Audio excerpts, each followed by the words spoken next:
welcome back to Let's Talk Fortitude. So in the last one, we got to see through John's life of Navy service and how God was definitely involved and had a plan for John and story being unfolded as it was going. We got to see his youngest son, Chad, the birth of Chad. But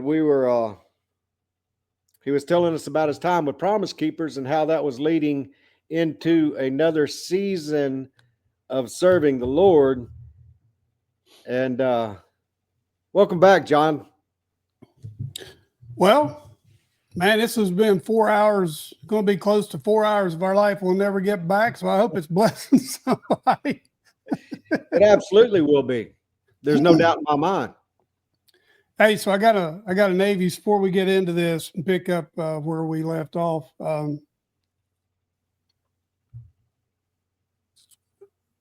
There in West Virginia. So whenever I was deployed with the SEAL team in '88,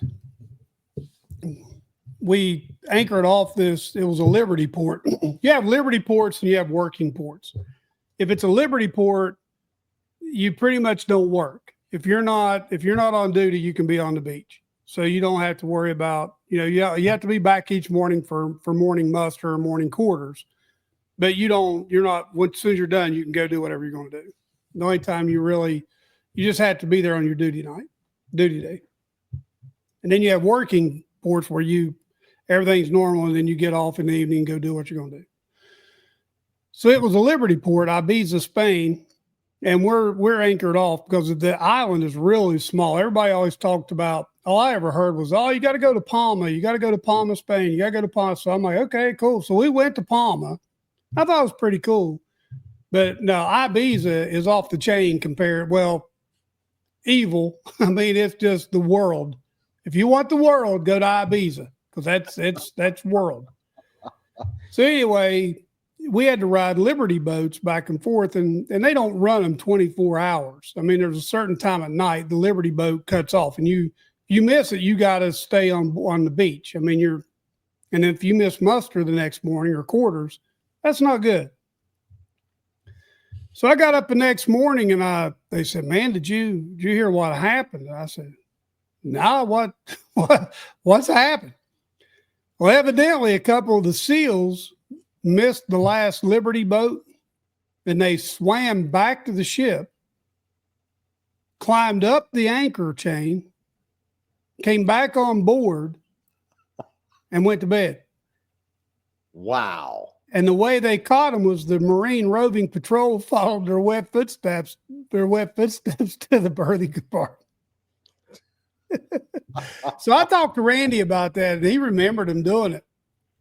And he said, "John, that wasn't nothing for us, man. I mean, you can listen to it. He talks about it on his podcast, his episode with us." He said, we did that all the time, man. I said that was normal for us to do that stuff because we would try to breach security, ship security to test it. And he said, "Yeah, they just happened to get caught." And you know what they did to them two guys the next day? Nothing. They slapped them on the hand, chewed them out real good, and they were back on their way. You're not going to take $1 million worth of investment and just because they climbed up an anchor chain, get rid of them. You can't do that. The beauty of being a SEAL. Yeah. Having the government invest so much training into you that there are perks. Yeah. All right. So we left off that we were going to church there at we were going to church there, First Assembly. I was taking classes. And in our hometown, there was a little church called Madison Christian Center. And we really weren't that familiar with it. I mean, I used to walk by there when I was a kid going to the public pool, the Madison pool, because the pool was on that, what they call that, like a frontage road. It went by the river. And there was a couple of S-turns that went through there. And that church sat right there in the middle of those S-turns. And so we got a phone. So Pastor Crum pulled me in his office and he said, hey, he said, actually, they sent us over there to preach a time or two to fill in. And I didn't realize what they were doing at the time, but they sent us over, me and Evie over there, and we filled in a time or two. And then he said, Johnny said, that church is open. Would you and Evie be open to going over there and pastoring? And I said, man, I don't know. I said, we just bought a house. He said, yeah, that's what I was thinking. Is your old little yellow house y'all just bought there in St. Albans? He said, So Ev and I went over. I preached, and there was a baby running up and down the middle aisle of the church. So Ev's the one that gets up and takes the baby to the nursery. And then when we got ready to leave, she said, John, you're not going to believe this. And I said, what? She said, there is no nursery. She said, there's a baby bed back there, but it's got stuff piled in it. There's no nursery here. So she and I went back and we prayed about it. We went over a couple of Sundays and preached, and there was somebody there, and I'm not going to mention their name. Somebody and his wife was there, and they pretty much ran the church at that time. And they treated us well. And I want to make it very clear right off the bat. This man and woman did nothing to Evie and me. Nothing. They treated us very well. They respected us. They treated us with the utmost respect. They loved us, did everything in the world they could help us. But there's a reason why. And I wasn't real sure about something. But anyway, Ev and I we got to talking and prayed about it, and we're like, okay, we'll do it, but these two people have to step down. Okay. So the Appalachian District asked me and Ev to come up to their corporate office in Gent, West Virginia. And so we went into the meeting, and there was Pastor Crum, John Branch, and Dennis, who was the district superintendent. And Dennis opened up and he said, before we go any further, we prayed, he said, before anything else is said, we just want you two to know, because we just want y'all to know that these certain two people have stepped down. We didn't tell anybody, brother. Right. I didn't tell a soul. Nobody. Yep. She and I put this fleece, and the people don't like it, but it was kind of like a fleece. But it wasn't a fleece, but we just prayed to God. We said, we need to know that you're sending us here to pastor, because at the time, one of the great things that Ron Crum did for me and others who were in the church and going into the ministry, the church bought us subscriptions to John Maxwell's Enjoy Life leadership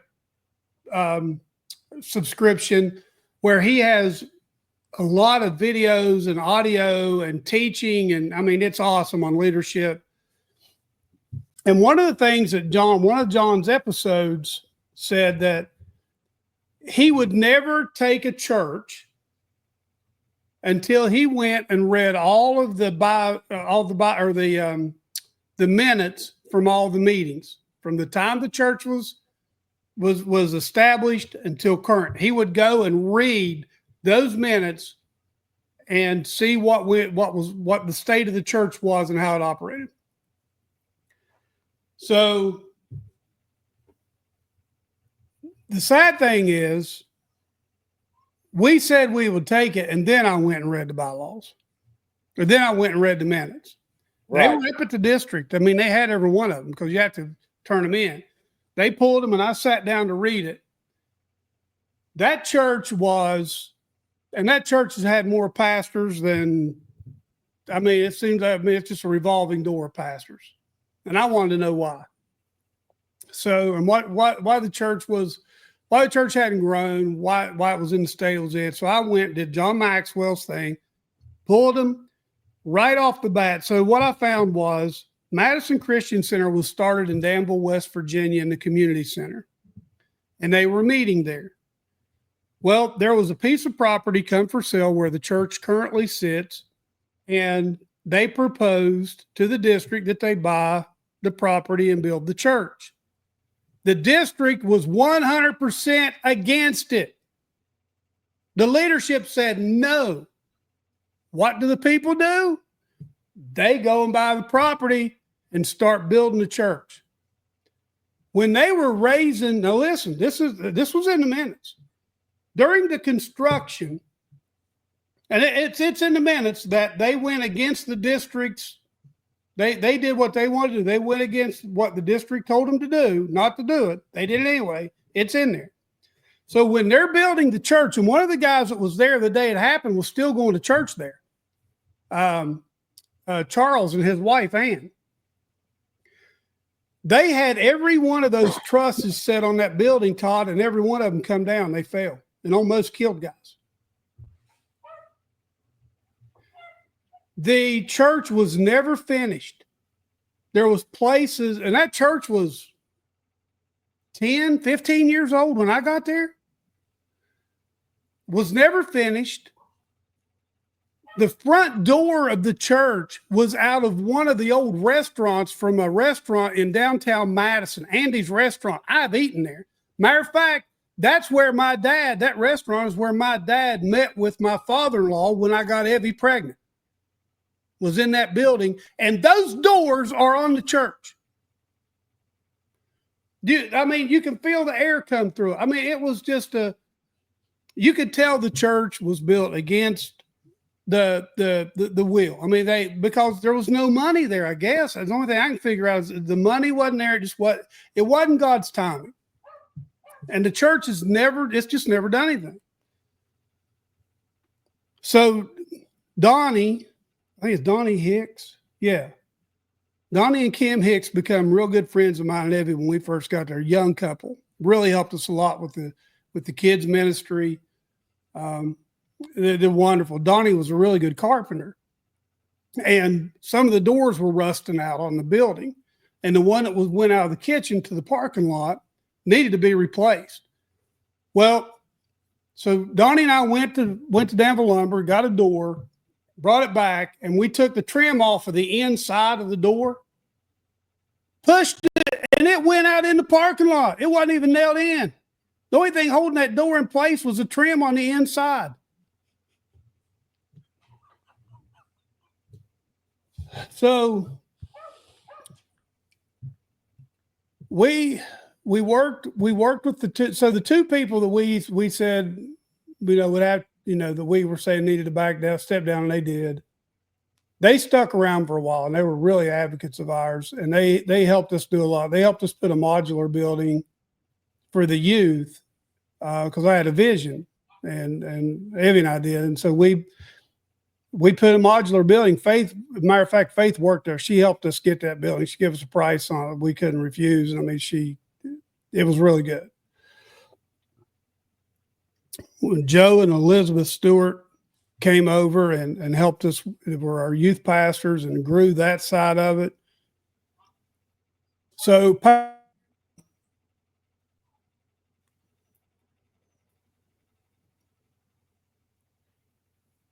needed to change the front door on the church. I didn't have money to do it. It was like $600 for a door with two side lights or one side light to replace an exterior door. Make the church look really nice. And seal it up so that the cold air is not coming through in the wintertime. Everybody's freezing to death. Anyway. Hey, John. So Richie's High School. Keep talking. So Richie's High School, I can pause it real quick while you're going. No, I got a barking dog. Okay. So Richie's High School football team was going to take, Coach Shane was going to take the football players to University of Tennessee to a football camp, right? Okay.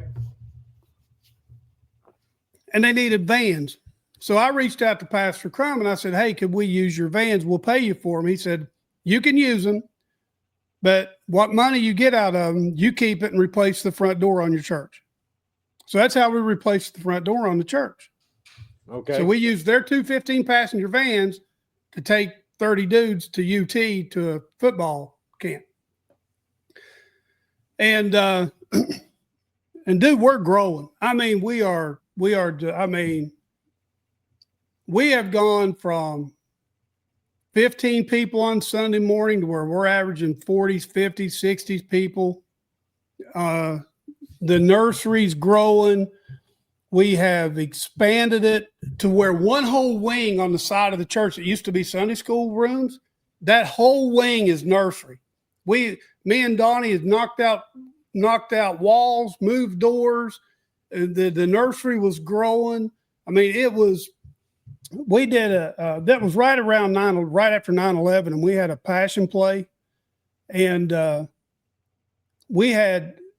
it's one of the fire marshal didn't shut us down because we had well over 100 and some people in that sanctuary, and it was busting, brother.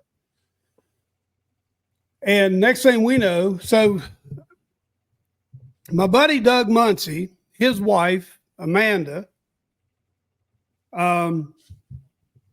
was going to church there, and she came to me one morning, and we hadn't been there very long. And she came to me, she said, Pastor John, Doug's out there in the parking lot. Would you go talk to him? He wants to talk to you. And he wouldn't even get out of his truck to come in the building.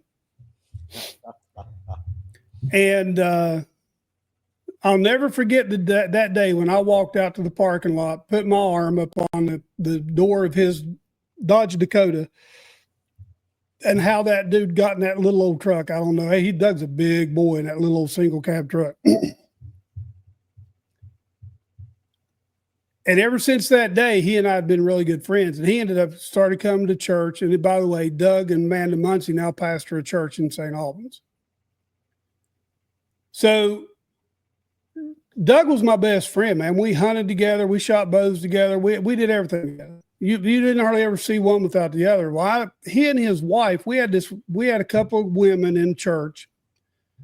One of them was a single mother, and we would buy groceries and take to her and her kids. The other one was a single mother, but she would get locked up all the time. Half the time she was in jail. Well, when it got to where when she would go to jail, Doug and Amanda ended up with her daughter. I guess some people in the church got jealous and started spreading rumors that Doug was having an affair with the women. And so I pulled the people in, and I got a hold of a couple of emails. So I pulled the people in because there was email at this time. And we sat down with them in the church, pulled leadership of the church in, pulled them in, and we had a discussion about it. And I told them, I said, this can't happen. This is not going to happen anymore. We're done right here. If you don't have proof of this, we're done. I'm sorry, but I'm not going to allow you to come back here anymore. And for some reason, man, that sucked the air out of the church for a little while. We were still doing okay, but it did suck the air out of the church. And right about that same time, they started landfilling behind the church. And you know what happens? Well, here in Florida, they're seeing the results of it now because everywhere they build now, they've got to elevate the property, the land, so that it doesn't flood. Yep. And so they dig all these ponds and use that dirt and build everything up. Well, everything around it, guess what happens? It floods. So I knew what was coming. I said, this is a floodplain. You can't be landfilling behind me without a permit. So I went to the city, and I even knew the mayor. Crickets. And I knew we had just had a flood a few months before that. And it only and when I tell you we were this far from getting water in the church, that's how far we were. Oh, yeah. So I knew the next time it come up like that, we were done.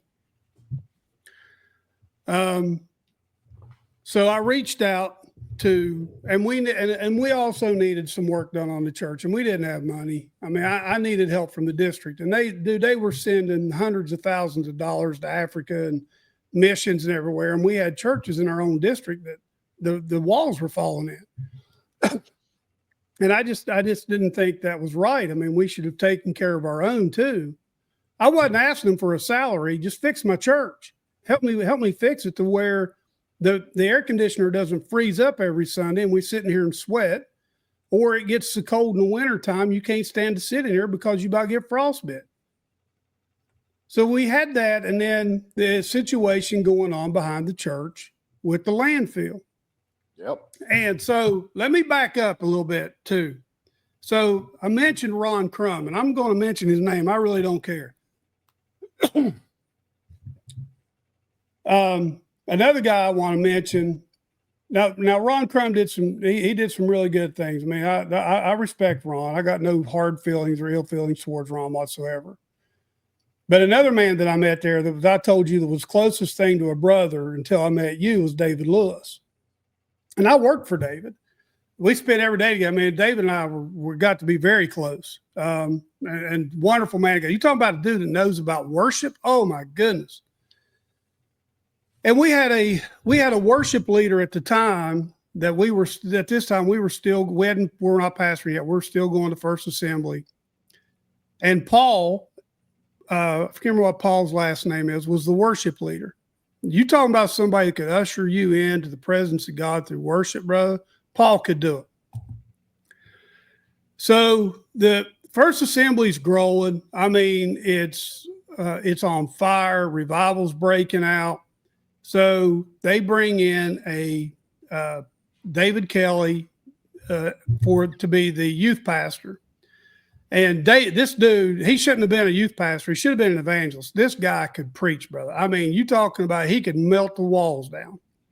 And he was good at leading worship too. But at the same, so what ended up happening was he was kind of working with Paul to begin with, and they kind of started doing worship together. This is one of those things where I understand that the archangel Michael, Satan, Lucifer was the worship leader. He knows how to use music, brother, to bring down things. You know what I'm saying? Oh, He's yeah. good at it. Yeah. Been at it doing it a long time. Matter of fact, got kicked out of heaven for something like that. So ended up that Paul and Pastor Crum had a falling out, I guess. I don't know what the conversation was. I was never privy to that. I do know there were hurt feelings on both sides. Paul Holbrook was his last name. And I'm friends with Paul on Facebook. So Paul, if you're listening to this, love you, brother. You're awesome. He and his wife lived here in Florida for a little while. And anyway. So Paul and I were good friends. Our house in St. Albans, that little yellow house I was telling you about, was right across the street. We were neighbors. Our kids played with each other. Yep. So it was David Lewis. So let's fast forward now back to we're pastoring, right? Yep. So it's David Lewis's birthday. And I wanted to do something special for David. So I asked David to come and preach, or not preach, but teach. I was going to do a one-night seminar on worship and sing happy birthday to David, have a birthday party for him there at the church to celebrate his birthday and our friendship.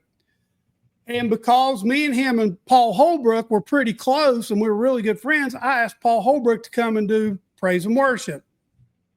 Well, that fell off like a ton of bricks, brother. So it was a great night, man. God moved. It was wonderful. It was awesome. So the next week, my cousin Jeff Garrett and I, not the Jeff Garrett that's been on here, but another Jeff Garrett, went to Charlotte to paint my uncle's house because I had to work for a living. I didn't. Right. I wasn't getting paid. Matter of fact, my Levy's tithe, whatever they paid me, we just put right back in to the church. We didn't give anything out of it, and I didn't care. That wasn't why I was there. So I get a phone call from Dennis, the president of the district. Said, "Hey, John, this is Brother Dennis. How's it going?" I said, "Well, I'm in Charlotte, Dennis. I'm painting the house, work. What are you doing?" He said, "Man, what did you do last Sunday?" I said, "What are you talking about?" He said, He said, well, Ron called me and told me he wasn't going to be your mentor anymore because you had Paul Holbrook over there doing your praise and worship. And I said, well, do what? I said, Brother Dennis, I got nothing to do with that argument.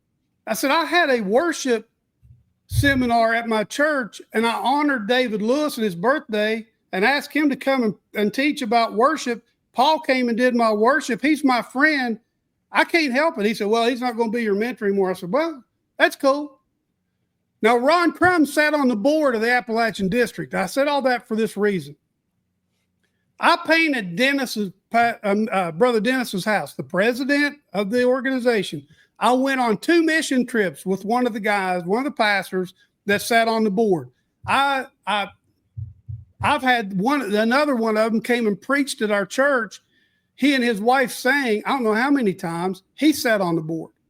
So when I got into where I had all these problems with the church, having all these problems at the church that I needed help with, Ev and I sit down and I said, Ev, I'm going to write a letter to the district because I couldn't get anybody to call me back. Couldn't get anybody to talk to me. I said, I'm going to write a letter. I want you to look at it and make sure you agree with it. I'm going to send certified mail to all 7 guys that are on that board. If I don't hear nothing back in 30 days, we're done. We're resigning. I sent all 7 out, Todd, and I heard nothing back. It was crickets. How fast do you think I heard back from guys when they got my resignation letter? It was immediate. My phone rung off the hook. Yeah. So John Branch and Dennis, Brother Dennis, came down to the church to meet with me and Ev. It was about a week later. We sat down at Pizza Hut in Danville. He looked at me and straight across the table, looked at me and Evie, and he said, you feel like we let you down, don't you? I said, no, sir, Mr. Dennis. I know you let me down. I don't think it. I know it. He said, so there's no chance of you staying here. I said, absolutely not. None whatsoever. So the thing that got me was we poured out our heart, soul, and blood. We saw what God was doing and how the Holy Spirit was moving at this church. And all of a sudden, we're back to 17 people now. The nursery's dried up. There's nobody there. There's no more youth. It's not there. Richie doesn't want to be in the same household with me and Ev. And I mean, we didn't force Christianity on him. We didn't make him go up and give his life to the Lord. We did make him go to church with us. We didn't give him the option of staying home. He did have to go to church. He's my son. I'm the head of the home. He's going to go to church. Now he rebelled like a lot of teenagers do. Yep. So, but anyway, when we stood up and gave our resignation, brother, everything came out of the woodworks. How can we help? What can we do to make you stay in? Yep. So when I step back, I'm watching the clock. When I step back, no, we still got a ways to go. So when I stepped back and I looked at what had happened, there was 2 things going on in me. One, I was really mad at God. I was furious. And I was mad at me because I felt I quit. And the embarrassment and the shame, the indignation, the anxiety that came with all that, brother, I didn't want to have nothing else to do with church. It was at this point, Todd, it had been 12 years or just over 12 years. Evie and I had given up everything in our life, our jobs, our income, our family, everything to go into the ministry, what we thought God was doing with us, where he wanted us to go. We know he put us in that church, Todd, because those people wouldn't have stepped down. That's how he confirmed we were supposed to be there. He did that because nobody else knew that Evie and I had prayed that to God together. That if you want us there, these 2 people have to step down. And sure enough, they stepped down. Then I come to find out after I resigned the church Dad, I love you, but I'm not mad at you. I still love you. But it bothered me. Come to find out, the guy that stepped down, him and his wife, my mother had an affair with him years ago. Now I know why my mom would never come over there and go to church with us. Now I know why people. Then when I found that out, I'm like, well, everybody in Madison is sitting back laughing at me.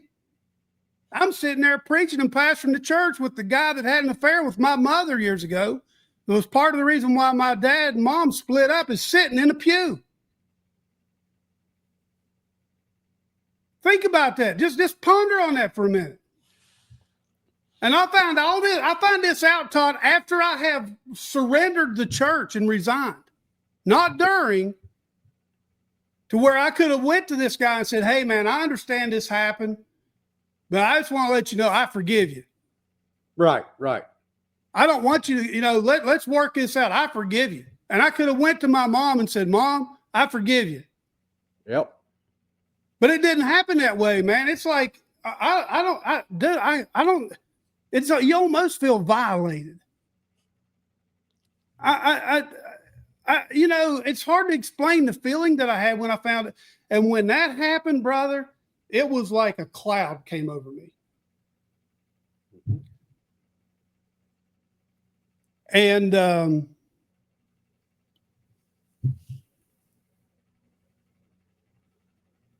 I became a very mean. I wasn't abusive. Mean-spirited, very negative, very defensive. I talked to Evie. I was mean to her by the way I talked to her, disrespectful. Yep. She knew I still loved her. I mean, guys, I'm going to let this roll. We're close enough. I'm Todd, I'm just going to let this roll. If it goes over an hour, it goes over. This is going to be the last episode. Because I don't want to lose my train of thought from where we are to the end now. Because it's all leading together now. Yeah, from now until now. From then till now. Point in town to now where we sit now. So if you need to take a break or something, Todd, just hold your finger up and we'll pause for a minute. No, go.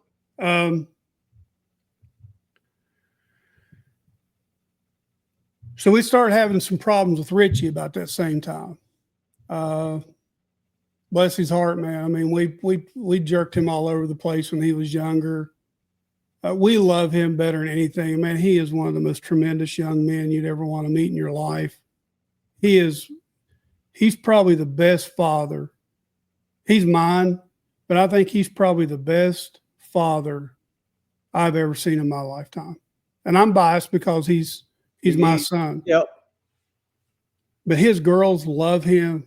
He does things with them. He's patient. He's kind. His wife, God gave him such a wonderful wife, man. I mean, she's tremendous. And Rich, if you ever listen to this, man, I'm sorry. I hope you'll forgive me and your mom someday.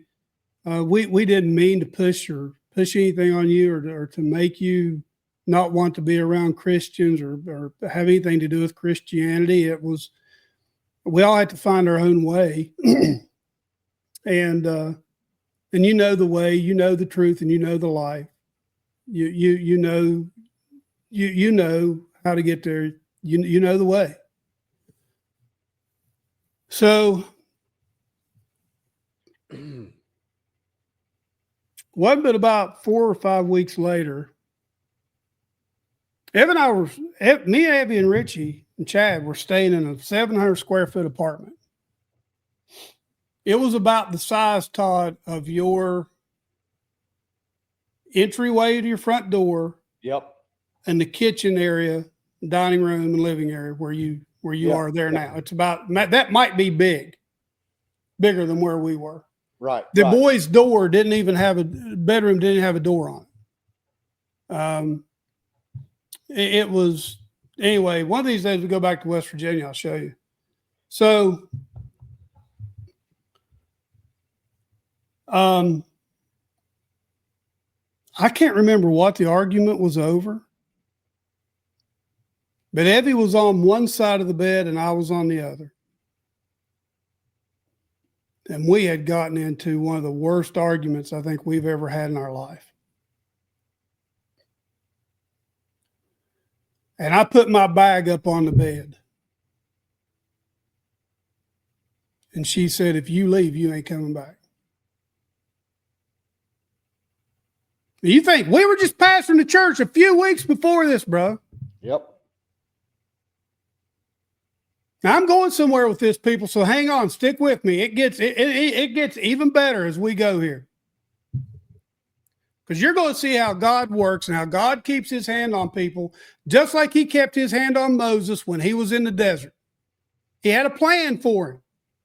But he had to put him out there in the desert for 40 years to fix him, to get him right and get his head right, get his head out of his rear end, and to get him focused back on God. And even when he did that, he still gave God every excuse in the world. I can't speak. I don't have any faith. I'm old. He fixed all that.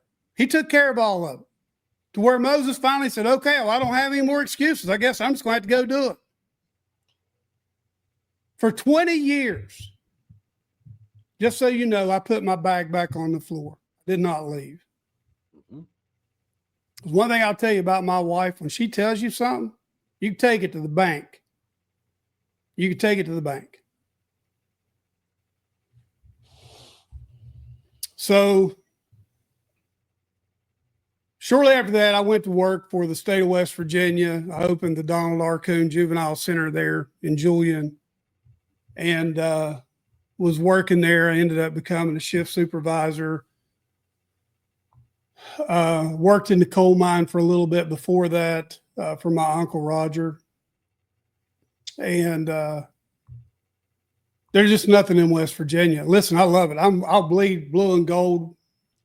I mean, I love it. I mean, my heart is there. It will always be there. I'm so thankful for my upbringing in West Virginia. Nothing will ever change that.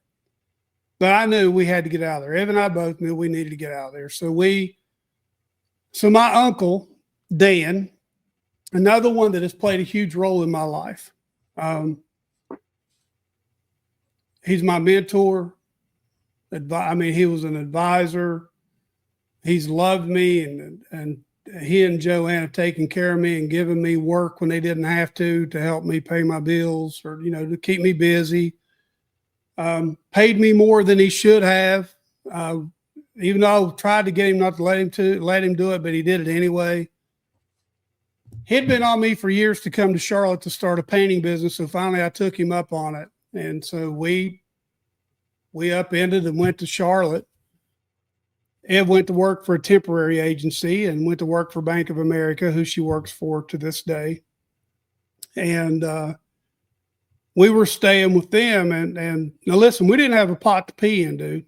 I mean, my credit rating, I think I had the lowest credit rating in the country. We still went down there and built a house. We moved to North Carolina and built a house. I'm starting a business. You don't do that. And she had just started a brand new job, and we were still able to build a house. And John McNanny, who owned Dublin Homes at that time, was another one, not spiritually, but with my business and helping me get started in my business. John McNanny played a huge role in that. He believed in me when I didn't, when nobody else would, and give me work and help me. Him and Kathy Ector. Kathy Ector is a lady with K. Ector Homes is another one that took a huge risk on me when it was just me that God put in my life. Now she's a Christian lady, her and her family being, they're Christians. I mean, God put godly people in my life when I didn't realize what he was doing. Because listen, I'm in the desert, dude. At this point, I am deep in the desert. Long story short, business goes well, and God had to have his hand on it. I mean, Todd, I took it from just me in less than 2 years. And I had 21 guys, 3 crews in Charlotte, 3 trucks on the road. Wasn't making any money, but I was busier than Overhead. all get out, but I wasn't making no money. I fixed that Right. after that. But anyway. So Evie developed rheumatoid arthritis. And now listen, we're drinking now. We ain't doping, and we ain't drunks. Don't get me wrong, we ain't drunks, but we'll have a beer. And I'll never forget the first time Chad saw me and F sit down and drink a beer at Applebee's or something. I thought he was going to pass out. But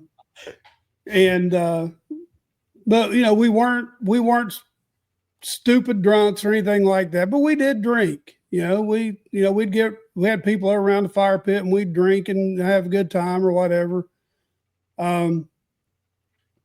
So when she developed rheumatoid arthritis, when I saw what her medical bills were, I'm like, man, if anything, because I didn't have insurance with my business. So I wasn't making that kind of money. So we're sunk. So I folded my business, went to work, moved back to West Virginia temporarily. Evie stayed in Charlotte, and we're still married. We're not separated. I just went back there, stayed with her mom and dad while I rebooted my career with Fastenal, which I could have done there in Charlotte and didn't realize it. And Chad was going to school to play football at Marshall. So anyway, it all worked out. And so the thing with Fastenal was going good. I get moved back to Charlotte, and we built our forever home. Right? Yeah. Forever home. Forever home. Yeah. You gotta say, that's a term needs to be thrown in the garbage or put down to dispose all. The only forever home is the one we go into and we say goodbye out of here. That's it. So, now listen, through this time, people, you need to understand something. I didn't want to be around anybody that prayed. You better not ask me to pray. You better not ask me to go to church. You better not ask me if I want to go to church. I don't even want to, if you're a Christian, I don't even want you to smell like you're a Christian. Get away from me. And I'll be honest with you, Todd, if I went into somebody's house and they started talking about God and Jesus and the church, I ran out the door. And I hate to say it, Chuck Swindoll, I just heard him say it. I ran out the door because I knew I was getting ready to get taken for everything I was worth. And Christians, that's something you need to think about. Show it, don't talk it. Hold that because thought. I always knew. Hold that thought right there, John. I'm going to go to something. Okay. I'm glad you brought that up. I'm glad you're right there. So you're using the term Christian, and I'm making a point here, and give me a second. Matthew 28, starting at 18.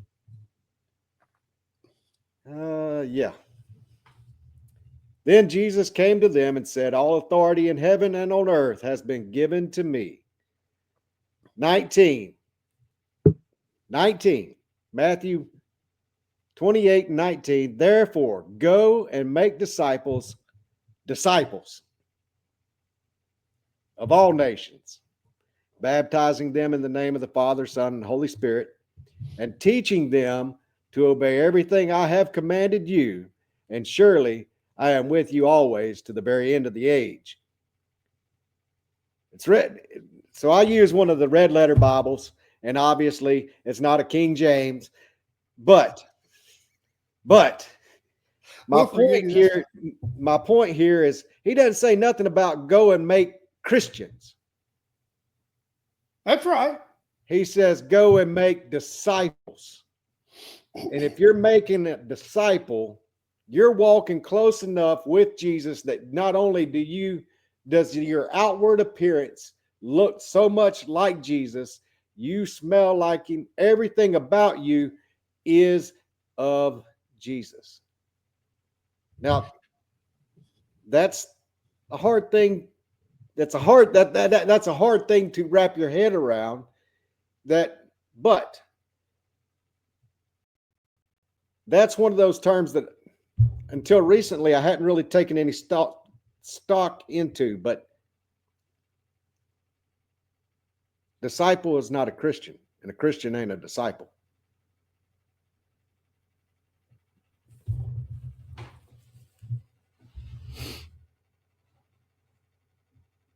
I'll tell you what.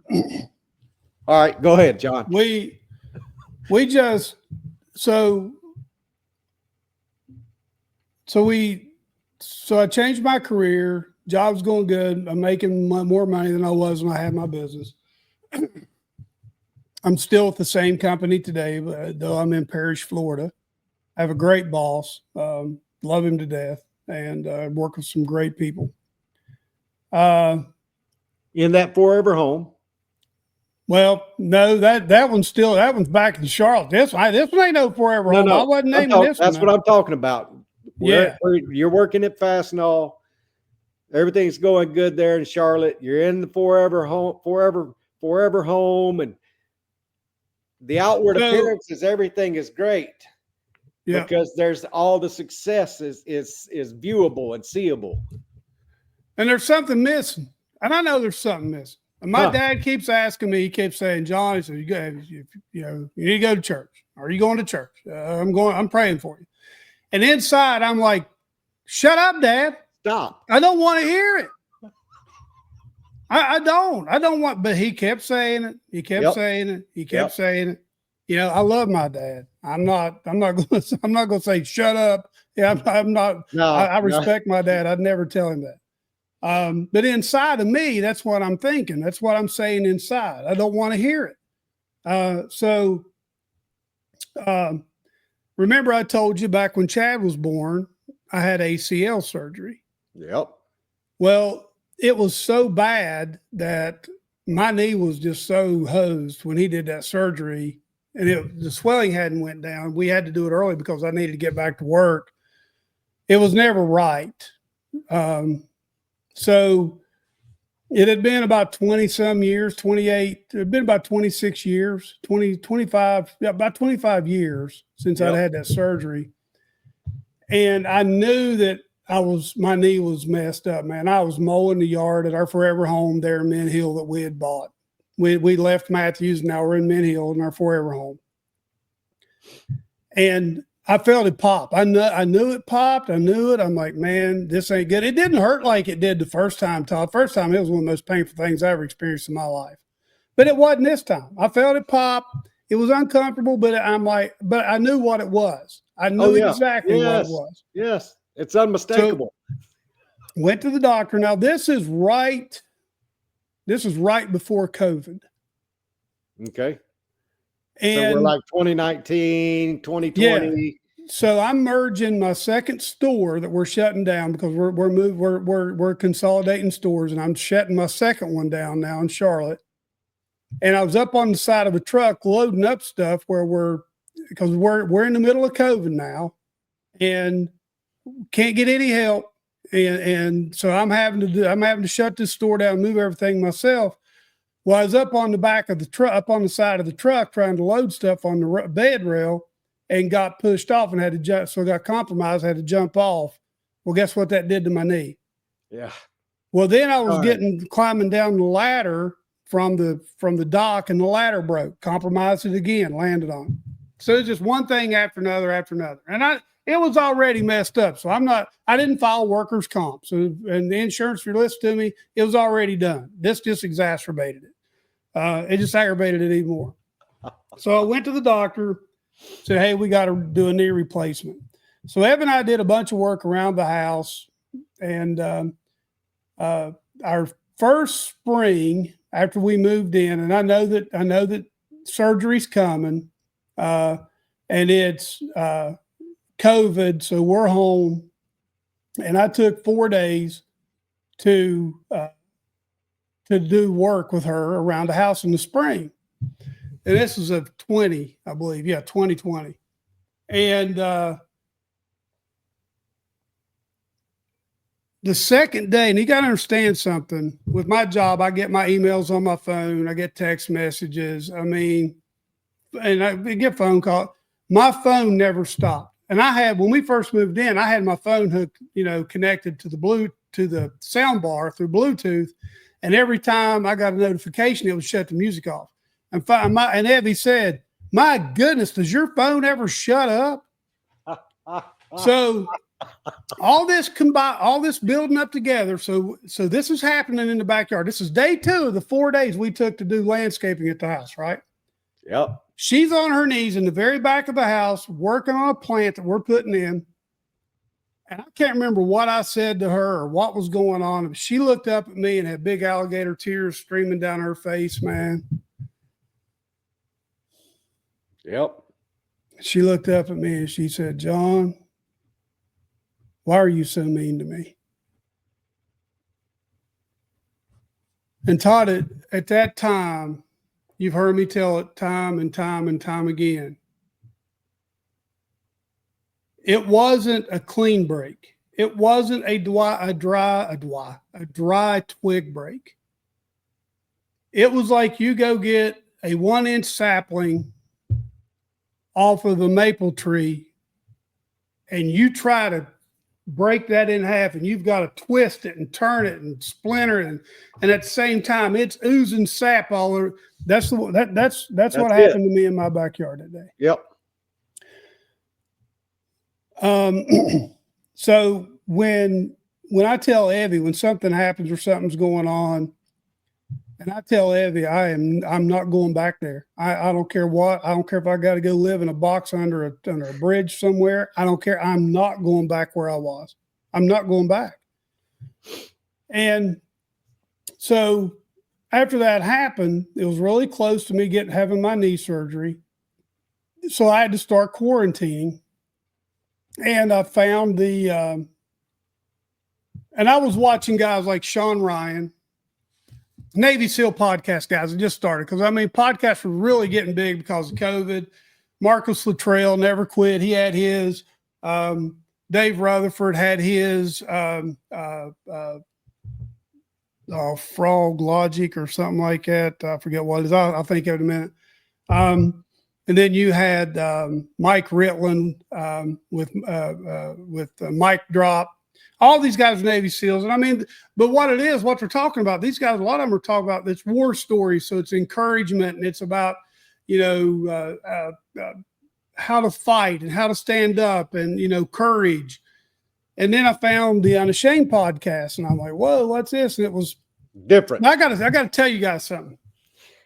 During my desert time of almost 20 years was when Duck Dynasty came out. And the very first episode that I ever saw of Duck Dynasty was when they built the conveyor to help them pack boxes faster in the warehouse. And when I got into it, Mountain Man was in the kayak on top of the conveyor, and I turned it off and I said, "You know what? This is insulting my intelligence. I ain't watching this stuff." And I never turned it back on. So it was the personality that came through on a TV show. Yep. That no, too much. Yep. So when I found the Unashamed podcast, and for some reason, Duck Dynasty started popping up on my YouTube feed. Well, I started watching it and loved it, man. I just kept watching it. Heavy started watching it. And so you got to remember, I'm broken, man. I'm sitting here with knee replacement or just before knee replacement. I just sit and cry. I'm telling God, please. Listen, this is the guy that didn't want to hear anybody pray, didn't want to hear preaching, didn't want to read the Bible, didn't want nothing to do with Christianity, church, or nothing. Don't even breathe it on me. Don't think about it around me. And here I am now, and I'm sitting here, and I'm just bawling and crying and broken mess. And God, I'm sorry. I'm sorry. Why did I do that? Why did I put myself in this mess? And, I'm sorry. I'm sorry I quit you and I gave up. And I said, I'm sitting there saying, God, I don't ever want to leave this place. And finally, one day he said, I just felt like in my spirit, he said, John, that's cool. That's cool. But I can't use you here, man. We got to move on. I can't use you in this state. You're no good to yourself. You're no good to me. You're no good to anybody right now. This is good. This is your mountaintop moment right now, basically. But we've got to get these tears dried up. We got to gird ourselves and with the armor of God, and we got to get ready to get back in the fight now. You've been out for a while, but we're going to gird you back up. I'm going to start putting your armor back on you. But we got something in mind. I've got something in mind. So through all that, then I found WFR live stream because everybody was live streaming at the time. And again, you got to remember, listen, I wasn't a big Duck Dynasty fan. I really didn't know that much about these guys. I was just watching a podcast and I saw Al on there. Well, then he pops up on WFR and boom, there he is with Mike Kellett doing announcements. And I had already downloaded their app because I was being part of their prayer chain. I was praying for the prayer partners they were the prayers they were putting on their app at the time, and their phone app, church app. It's still out there, still going. Yeah. So here comes Mike Kellett and Al Robertson said, "Hey guys, we just want to announce the very first annual WFR men's retreat registration is now open." I didn't care about the cost. I didn't care about anything. I immediately went on there and I signed up. And so I waited about 5 minutes and I went back on there and it's gone. Registration's closed. Gone. I told them, I said, I don't think I got in. She said, "Well," I said, "Man, I don't know if I got in. I didn't get any confirmation or anything. So I don't know." And so therapy's going well. I'm getting back up on my feet, man. I mean, I'm healing really fast. Things are really going good. And I had been doing yard videos. That's how I got started doing podcasts. I was actually doing lawn care videos because I was watching guys like Alan Hain, Pete Denny, Jason Creel that we had on the podcast. That's a lot of these guys are out there. Yep.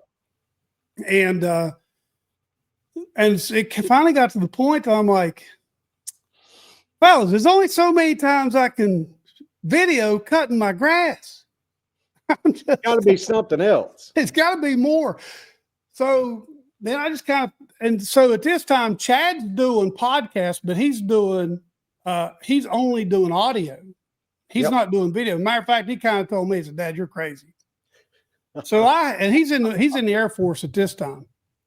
So all this time runs together for me. So please forgive me if I get kind of the chronological side of this thing mixed up. So anyway, I had an old JVC camcorder that Evie used to use to film Chad playing football for his highlight videos. And for whenever I coached, it's what I used to break film down when I coached. So I tried to hook it up and it didn't work. It worked, but it wasn't. It was so old, man. It was hard. So next thing I know, Chad said, "Well, Dad, I'll buy you a camera." So Chad bought me one of the cameras that I have now, one of the Panasonics that I have now. We have two of them actually now. Yep. And I wore him and Chase out because I do stuff like, I've got this mic here in front of me. So you can go back and look at some of my earlier videos, and I've got a mic in front of me, but the mic isn't actually working. I've got the lapel mic pinned to the back of it that you can't see, that's run into the camera. And Chad's like, "Why do you do that?" I'm like, "It looks." Where am I? So anyway, that's how I got started. And I just decided, I'm going to use podcasts for my ministry. And we started out with two, the Shelter Hole and Let's Talk Fortitude. The Shelter Hole was going to be the evangelical side of things, and Let's Talk Fortitude was going to be, it was going to be everything else, and was going to be built around veteran entrepreneurs. And some of them, I didn't want anybody to be afraid to come on and And if he had bad language or cussed a little bit, I didn't want him to feel like, hey, I can't do this on here. I wanted him to feel comfortable. That lasted for about 2 years. And then we went and filmed with JJ Salas for the Shelter Hole. And I went back after we recorded and asked him and Elizabeth, I said, hey, whoa. You're going to have to back up. You got to introduce how JJ came along. Oh, I will. I just want to, okay, so I'll back up. So I'm sitting there at the house. So I'm shooting the videos. I kind of got off on a trail, but I just throw in. That's when I started doing podcasts. Was right about that time. That's right. And everybody knows where we're at now, so I don't need to go into all that. That's a story for another time. It doesn't even be here. Irrelevant. So what I did was went on about my business every day. Was doing podcasts and this and that and the other, and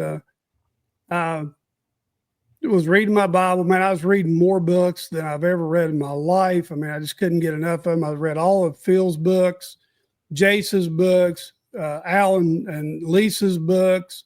I hadn't read Willie's books.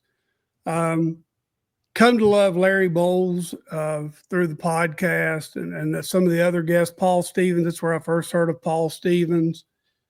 Was there. And so it's about 2 months after I registered, and I had given up. I'll just be honest with you, I kind of gave up. I'm like, because I had sent emails to the church trying to find out, hey, what's going on? Nothing. Crickets. What can I do? There was no communication. So about 2 months later, I get a phone call. Maybe a month and a half. Anyway, regardless. And I said, this is John. And this guy said, John, is this John Garrett? And I said, yeah. He said, John, this is JJ Salas. I'm your prayer partner. And for the retreat. I said, oh, okay. Hey, JJ, how you doing? Anyway, we talked for a little bit, and he kind of told me what was going on. And then he wanted to talk to my wife. And I'm like, wait a minute. So anyway, I handed her the phone. She said, okay. Next thing he handed it back. We keep talking. Long story short, I end up at the retreat and meet JJ for the first time. And when I get there, I go early. And I get there on Wednesday. And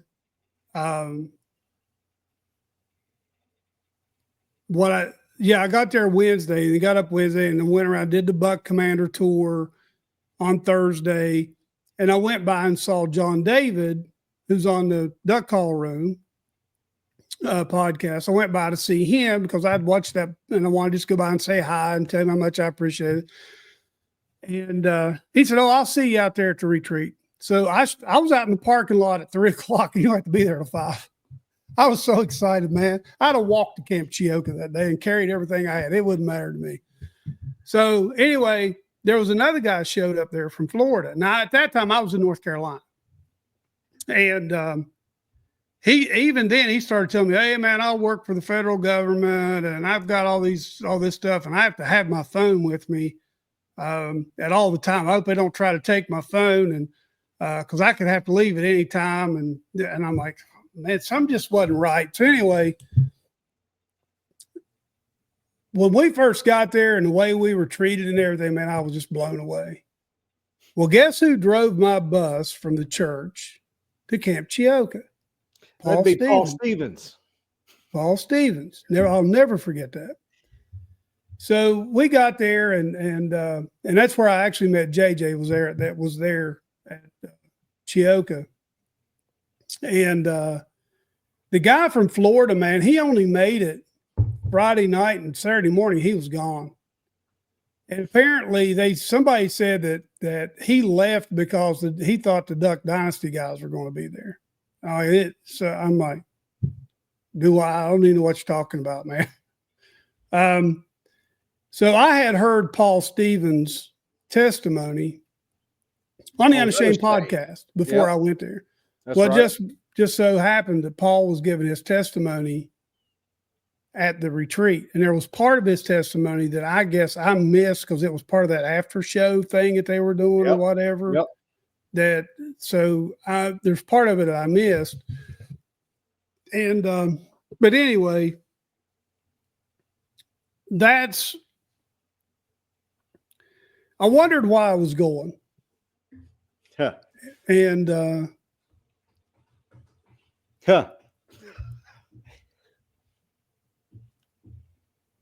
what God showed me there, Todd, was John, you didn't quit me at the church. I didn't quit you. We didn't quit each other. I didn't quit loving you. Nope. But I had to get you out of there to save your family. Yep. It wasn't until the last couple of years that I knew what was going on with Evie while we were there. Evie was the worship leader there at the church. Man, she was good, brother. I mean, we were a great team, working together in ministry. She supported me, went out on visitation with me.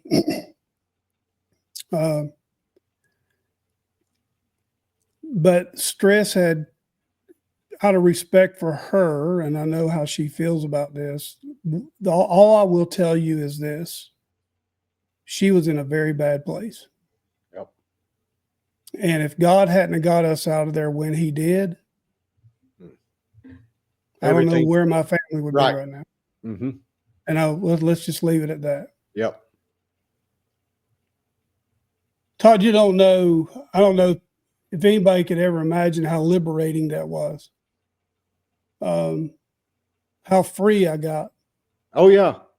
But you just thought we're getting there, but you just thought you were free at that point. Yeah. It was the beginning. There you go. It was the beginning. My healing started in the backyard. Yep. And these are steps that God's had to take me through to grow me. That's right. And so when I tell you, to go back to JJ real quick, the reason why we don't have the shelter hole anymore is because JJ said, I was going to have to ask you what that meant. And I thought, you know what, if I got to explain what it means, maybe so that's why we only have Let's Talk Fortitude now. Yep.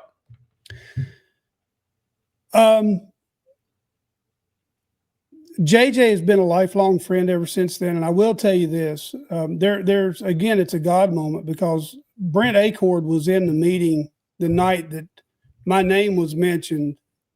Because what they do is when these retreats go off, everybody that gets registered, there's a meeting where the prayer partners are chosen, or the prayer partners choose the attendee. That's right.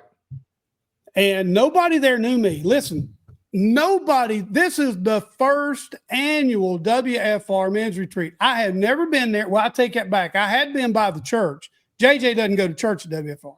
He goes to North Monroe. And nobody there knew me. I didn't meet anybody other than a woman at the welcome desk there at the church when I went that day, Todd.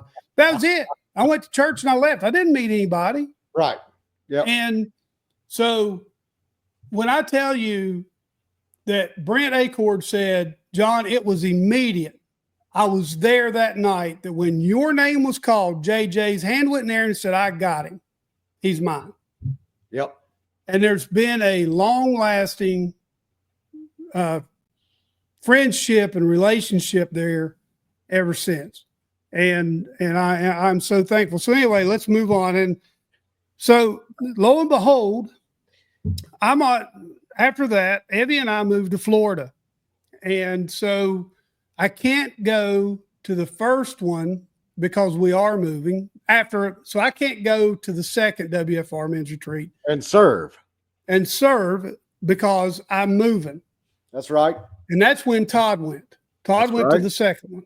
Yep. So JJ was my prayer partner, but JJ was Todd's table leader. That's right. And that's just how God moves. That's how God works. So then the second Then in the second one that came up, I couldn't go to, which would be because I was having repairs done on my house. Yep. From Hurricane Ian. So between that retreat and the next one, 18 months. JJ pretty much hooked me and Todd up, and Todd finally reached out. Well, you go listen to Todd's testimony. It's on there. But anyway, long story short, Todd reached out to me. We met at Dunkin' Donuts, and 6 hours later, we left. And we have pretty much been in contact with each other almost every single day since. And that was almost two years ago. Almost 3. Almost 3 years ago. Yeah. So, God brings the right people in your life. Because in Charlotte, I had nobody, man. I didn't have anybody. Nobody. And to be honest with you, I don't have a community around me here. My community is in Clewiston or LaBelle, Florida. That's where my community is at right now.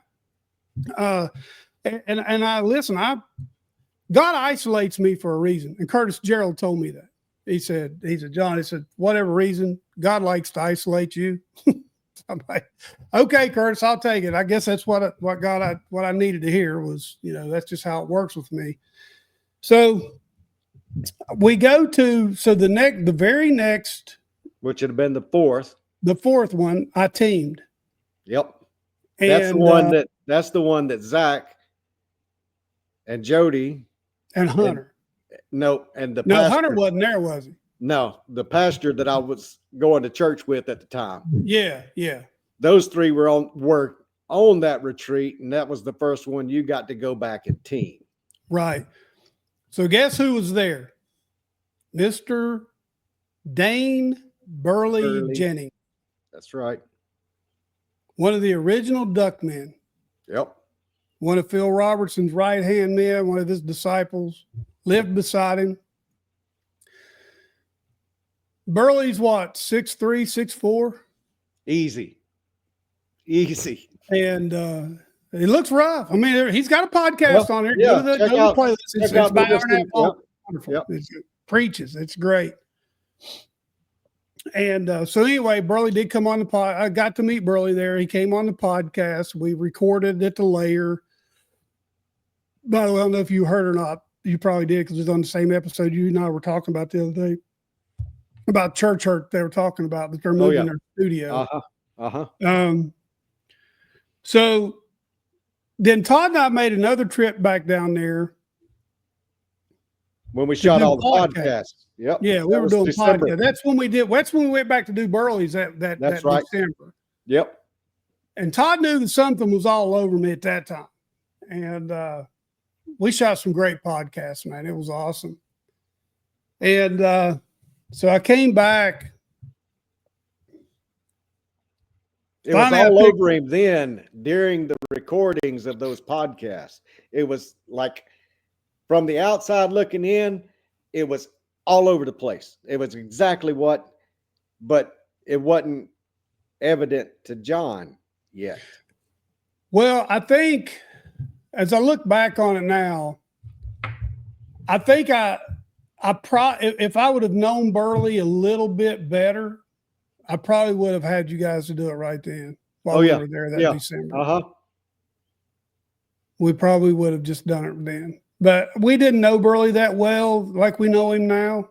But the thing is this, it wasn't the person. It wasn't the person's sitting there.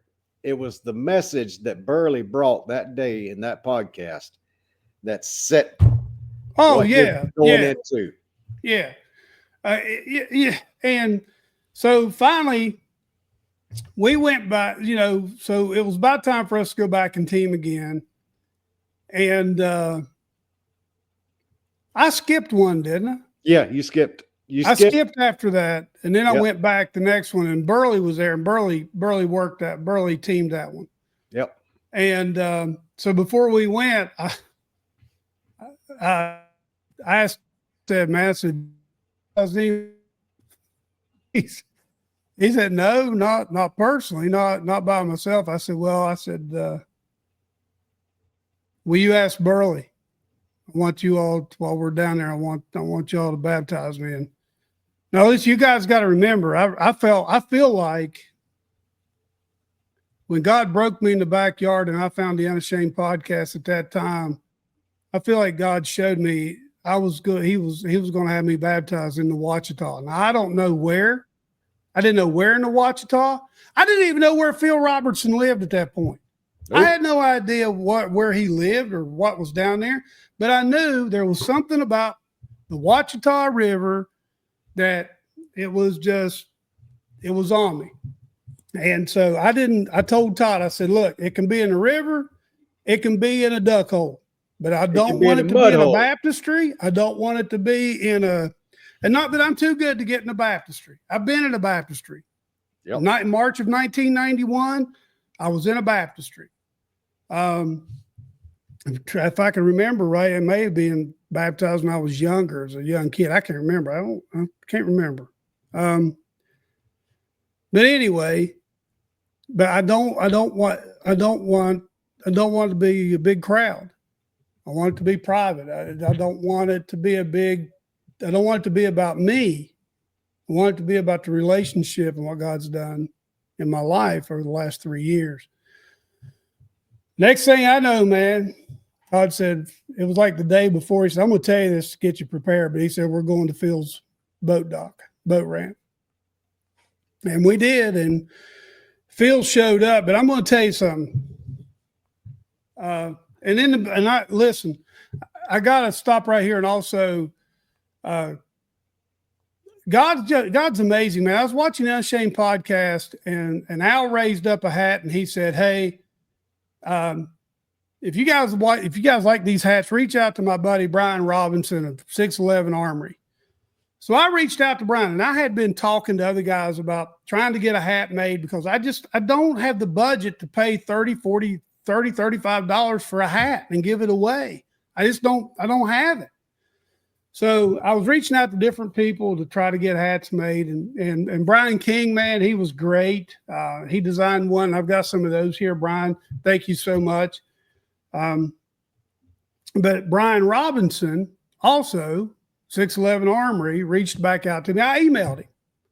He didn't know me from Adam. He's in Houston, Texas. Next thing I know, Brian's helping me get hats made. He's designing shirts and logos. This logo now that you see here. That's it. That you see up in the corner here. Brian did that for us. He's also helping Chad with some of the stuff he's doing. He's helping first in or last in line. I forget what his name is. I'll think of it in a minute. He's working with him. He's working with Pops in One Kingdom now. And he gives those hats away to those people. But anyway, through all that, Brian and I and Todd become really good friends. And I invited Brian because Brian was invited Brian to come to the men's retreat, and he got in. Yep. And through our conversation, I told him, I said, look, man, I said, nobody knows this, but I said, Todd and Burley are going to baptize me in the Ouachita. I don't know where, but it's going to be in the Ouachita. He said, funny thing you'd mention that. Well, next thing we know, there's a picture. I don't think I have it up here, Todd. It's not the picture in the background either, but it's right here. So that's Brian. If you're looking at the screen, if you're seeing it, so that's Burley. You can see Burley. Me, Todd, and then that's Brian right there. They also baptized Brian in the Ouachita that day. That's right. And so that relationship was birthed and born. And so the community that we have, man, is growing outside of the Unashamed podcast. I mean, that was the driver. That was the what am I looking for? There's a word. Kingdom men, doing kingdom work. Right. Well, the Unashamed podcast was the avenue that made it possible for us to build these relationships outside there. And that's what they want. Listen, not everybody can go on the Unashamed podcast. Not everybody can be friends with them people. It's not about that. Nope. What they want, their desire is that we take what they're doing and we build it out here. We take it and further it out here. Take that kingdom mindset out. So go forward and make disciples. Yeah. Go. So now listen, there's a podcast out there that we did about the baptism, but real quick, we rolled down there. Brian said Burley got on the phone with Phil when he came through the gate and said, "Hey, we're coming." Next thing we know, we didn't hear this. We're just pulling in behind Burley. We get there. Next thing we know, here comes Phil Robertson with a towel and his Bible. And this is, Phil comes down and he spends some time with us. And he sat like that, brother, for how long, Todd? 5-10 minutes? Yeah. Easy. If I sat like that 5-10 minutes, and listen, he's 80 years old. 78, 79. Yep. He's up there. If I couldn't sit like that today, I wouldn't be able to get up for 3 years. You'd have to call get a sky hook, get me up. But he came down, Phil came down, read the scripture with us, shared the scripture, prayed over us. And even when we went in the water to be baptized, I noticed he stayed there, but he went up out of the way. He didn't want it to be about Phil Robertson. It wasn't about him. But he stayed there and he watched, he observed. And when we come out of the water, he prayed over us again before he went back. I'm just telling you, man, it's God.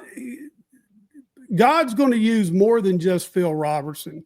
He's going to use him as the conduit. That's what I was looking for.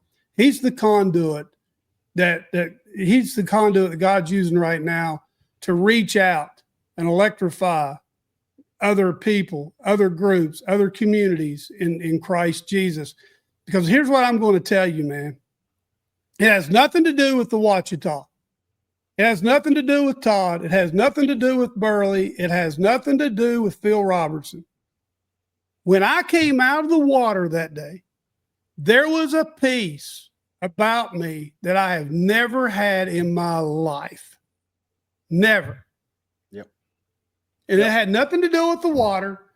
I think it was Todd. I just think that finally I showed my Lord and Savior, hey, I'm serious. Obedience. Yep. I'm back, baby. And I ain't never going back. I ain't ever going back. Ain't never. I'm going to talk like a true West Virginian. There you go. I ain't ever going back. But I'm telling you right now,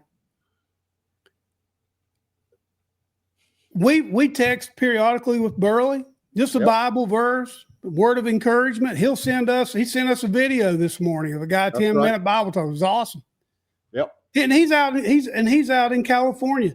That's one of Phil's disciples. He's in Colorado. Where'd I say? You said California, but he's in Colorado. Colorado. Yeah, it starts with a C, so that's good.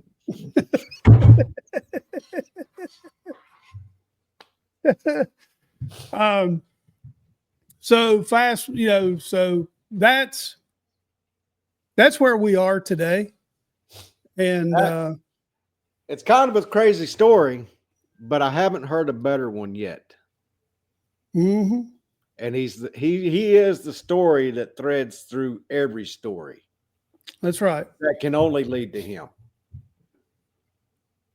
And through this walk, through this podcast, we've been able to tell many, many stories of what Christ has done in people's lives.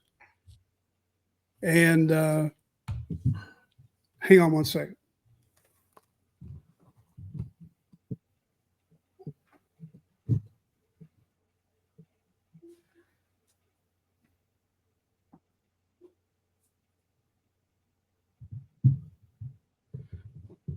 I forgot to shut that door back when I came back in after the last break.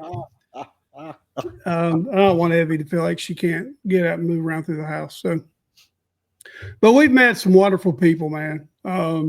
Tremendous people.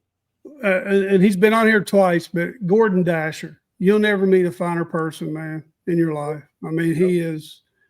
But it's not about the person. It's about the one that now indwells each of us.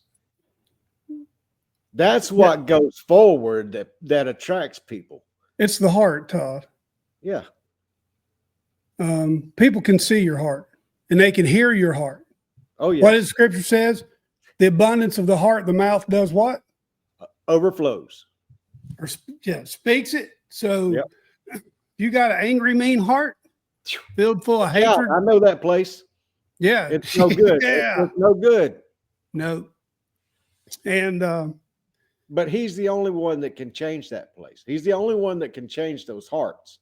That's the encouragement we intend for our audience to gain, or at least scratch their head and go, let me see what they're talking about. Let me understand better what it is they're talking about.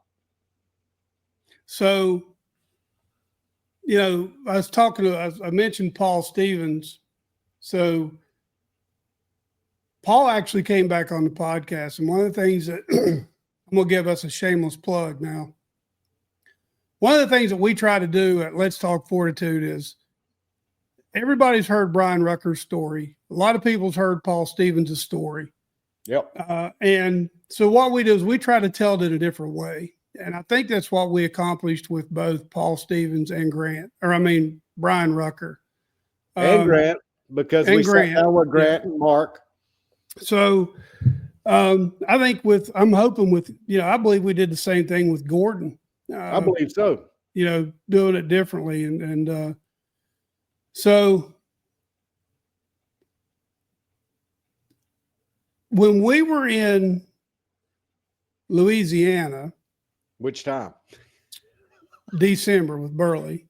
When we did the podcast trip. Yep. So we were out at the ranch shooting podcasts, and Chad approached me, and I had already bought Todd because I'd had Todd on several times. We'd done different talks or whatever, and just unofficially. I mean, I'd had him on, and I'm like, man, I need to get him a microphone or do something. So Chad came up to me while we were there at JJ's ranch. It was just heartbreaking. It's not there now, but it is, but it's not. But anyway, neither here nor there. Yeah. Shut up, John. I just got to shut up. Two sons. It was just a special place, man. That's right. Anyway, Chad said, Dad, I want you to think about something, pray about something. And I said, I didn't. He'd have to say nowhere. I said, I don't have to. He said, how do you know what I'm talking about? I said, I've already bought him a microphone. And he said, how did you know I was talking about Todd? I said, I just knew it. And I said, yeah. I said, it's so.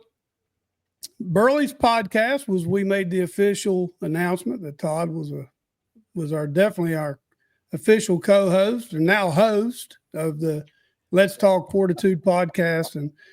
And so Todd, real quick, I want to just give a quick shout out that the people that I think played a big part in my life, especially as a young kid, early in my life would definitely be my grandparents on my dad's side, my mama and Papa Garrett, Hope and John Goff. Hope he's still alive. John passed on a few years back with cancer. Wonderful man of God.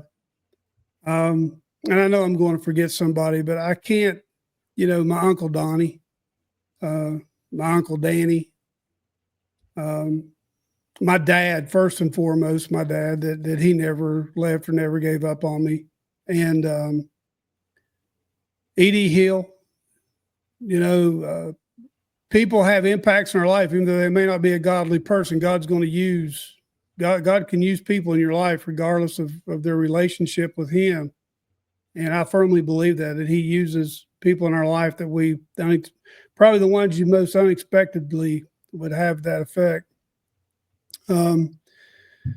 You, Todd, JJ, Brent Acord, there's so many guys there. Burley, Burley, Brian, even Chad. Yep. So there's a Paul Stevens, Pops. I wanted to tell this story back whenever I was a kid in episode 1, and I forgot. When we were at the last men's retreat, and Paul and I had a chance to talk a lot, I was telling Paul about one day when my mom was leaving the cul-de-sac, hold of her and was running along the side of the car, and she wouldn't stop, and she kept driving. And Paul said, John, be glad she didn't stop. And I never looked at it that way. I'm like, he said, imagine where you might be today if she'd have stopped and you'd opened that door. Yep. So, though sometimes we get upset if the door didn't open, maybe somebody didn't come on the podcast, or we weren't able to go do something or go and experience something, but there's a reason why we didn't get to go or do or say or whatever. That if God wants it to happen, it will happen in its own time. That's right. And rely on Him first. I'm so thankful that He saved my family, and that He took me to the oasis from the desert. And I don't ever want to listen. I appreciate Him breaking me the way that He did, but I don't ever want to have to go through that again. I'd rather just be obedient and just keep moving forward. I never did like getting spanked when I was a kid, and I don't like it when I'm an adult either. Nope. But I know that the word says that He chastens those whom He loves. That's right. And, it's just like being a football coach. If you're a player and the coach never says anything to you, never gets on you, he don't believe in you. Yep. If he's all the time correcting you and getting on you and pushing you, he believes in you. He knows that there's great things that possibly you could do. And I feel that way about our Heavenly Father. And there are just so many guys out there in Louisiana. I'm sorry if I missed somebody. Yeah, definitely Pops, Mike Kellett, and Al, the Unashamed Podcast guys, even the guys on the Duck Call Room. I mean, yep. Even a Philip McMillan. I mean, I was able to meet Phil. Man, what a great guy. Phil, you're a stand-up individual. You and Martin and JD and Cy. And all these guys, every one of them, listen to me, people. They're human. They put their pants on every day the same way you and I do. But they are the same people in person when you meet them, yep. That you see them on these podcasts. That's it.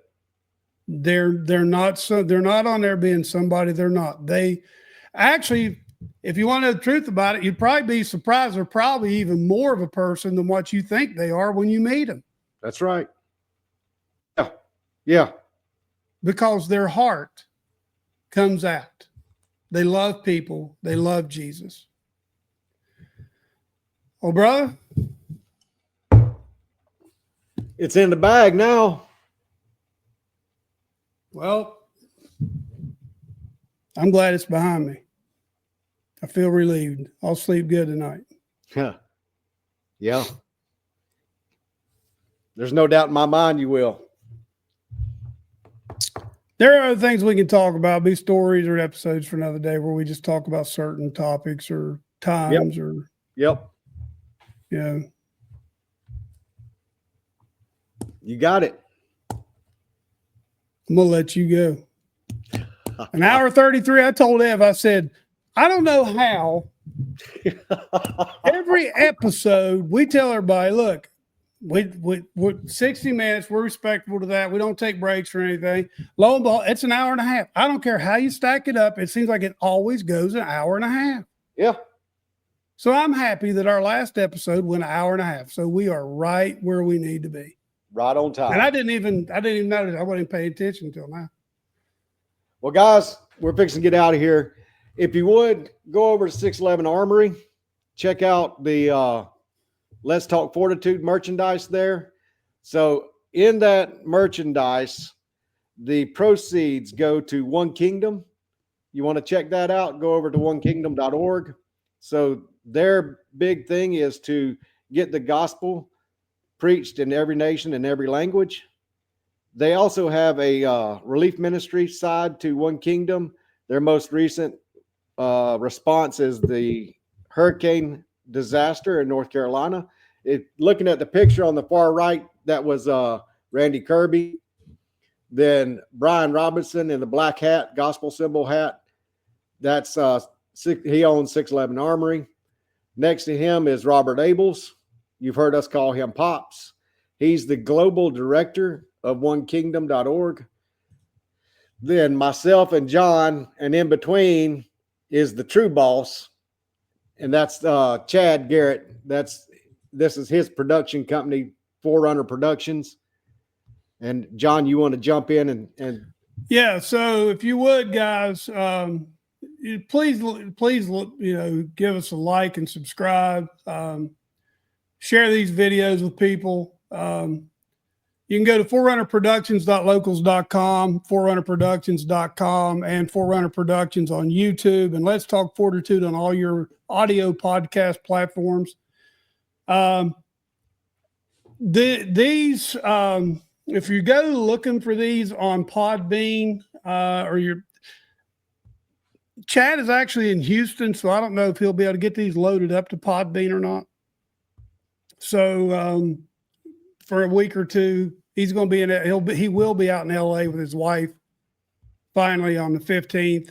But that's just the nature of what he does. He's all over the place shooting films. But anyway, if you would, please like, share, subscribe, leave us a comment. It really helps us with the algorithms. We've got some great guests coming up. One I will go ahead and tell you about now because it is confirmed. He is coming on. We just got to get the date.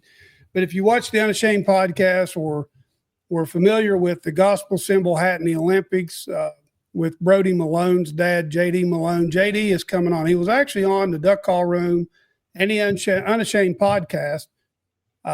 Brian's the one that sold him that hat, and he's the one that connected Al and JD and Brody together. But JD's going to come on and tell his story. Just to give you a little hint. He lost his wife to cancer and raised 4 kids on his own. And so we definitely want to get him on. He's definitely decided he is coming on. He's already got his hats. So, and we've got, I can't remember how to pronounce Jeff's second name, but anyway, he's out of, if you ever watch Swamp People, and you know they record out of Hammond, Louisiana. Well, Jeff is out of Hammond, Louisiana. And he has a catering business or a barbecue business where they actually go and they feed people in disaster areas. It's his ministry. Yep. And he's coming on. So we do have a lineup of some folks. Gordon said he'd like to come back on and talk a little politics. I would kind of like Todd to bring him on to talk about Christianity and politics and how the two play together. I think that would be what kind of get Gordon's take on what's our responsibility as Christians in politics. Yeah. I'm not a big politic guy. I try to stay out of it, but I do know that I'm glad that people like Stephanie Borowicz. That's right.